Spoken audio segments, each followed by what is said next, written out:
हम डिस्कस करने वाले हैं आर फंडामेंटल राइट्स के बारे में। जैसा कि आपको पता है ये हमारे ब्रॉड राइट है।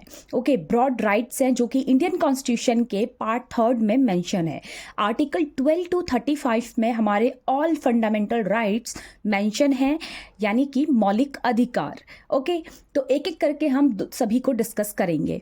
ओके, तो राइट टू इक्वालिटी हमारा आर्टिकल 14 to 18 आर्टिकल में मेंशन है, जिसका मतलब ये है कि these are the rights to equality including equality before law, prohibition of discrimination on ground of religion, race, caste, sex or place of birth, and equality of opportunity in matter of employment. Okay तो यानी कि इसका मतलब है कि आप चाहे किसी भी रिलीजन से हो, किसी भी कास्ट से बिलोंग करते हो, किसी भी रेस से हो, कोई भी आपका प्लेस ऑफ बर्थ हो, तो हमारा इंडियन कॉन्स्टिट्यूशन हमें ये राइट देता है कि हमें इक्वालिटी का राइट देता है कि हम सभी क्या हैं, बराबर हैं। कोई भी किसी से ना कोई जाति में बड़ा है, ना कोई जाति में छोटा है, ना कोई किसी के साथ किसी भी तरीके का कोई भी डिस्क्रिमिनेशन हमारा इंडियन कॉन्स्टिट्यूशन हमें देता है। तो this is the first broad right to equality which is mention in 14 to 18 article. Second जो है राइट टू फ्रीडम जो है हमारा 19 to 22 आर्टिकल में मेंशन है।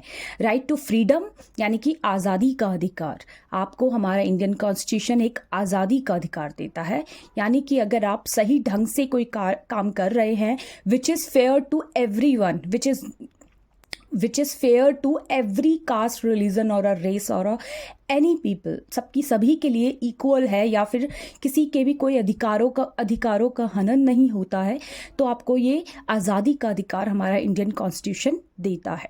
Right against exploitation 23 to 24 article में हमारा 23 to 24 आर्टिकल में राइट अगेंस्ट एक्सप्लॉयटेशन यानी कि कोई भी आपके साथ शोषण के विरुद्ध अधिकार, यानी कि अगर आपके साथ किसी भी तरीके का शोषण होता है तो आप उसके खिलाफ याचिका दर्ज कर सकते हैं। Right to freedom of religion 25 to 28 article हमें ये हमें राइट देता है कि आप किसी भी रिलीजन को अगर मानना चाहते हैं तो आप मान सकते हैं। अगर आप किसी भी रिलीजन के प्रति या फिर कोई भी रिलीजन आपको अच्छा है तो आप उसको बाय चॉइस, अपने चॉइस से आप उसको एक्सेप्ट कर सकते हैं और सभी रिलीजन को आप रिस्पेक्ट देंगे। ओके, तो ये हमारा right to freedom of religion हमें कहता है which is mention in 25 to 28 article. Fifth जो आर्टिकल है which is culture and educational right, यानी कि कल्चर एंड एजुकेशनल राइट्स हमें ये देता है अधिकार, सांस्कृतिक और शैक्षिक अधिकार, यानी कि विच is mention is 29 to 30 article.